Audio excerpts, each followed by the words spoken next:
தமிழ் வழியிலே பயின்ற என்னை IAS அதிகாரியாக மாற்றிய எனது அன்னை தமிழுக்கு வணக்கத்தை பதிவு செய்து கொள்கிறேன். ஸ்ரீ ராம் பிரசாத் மனோகர் அவர்களை கௌரவிக்குமாறு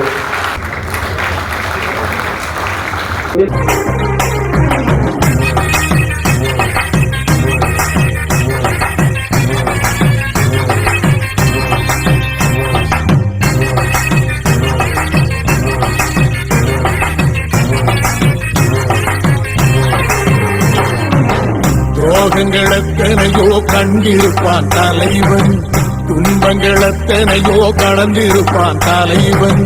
நாங்கள் வென்று வாழத்தானே எங்கள் நாட்டை நாங்கள் ஆளத்தானே. பாடங்கள் எத்தனையோ சுமந்திருப்பான் தலைவன், உறவுகள் எத்தனையோ இழந்திருப்பான் தலைவன். தடை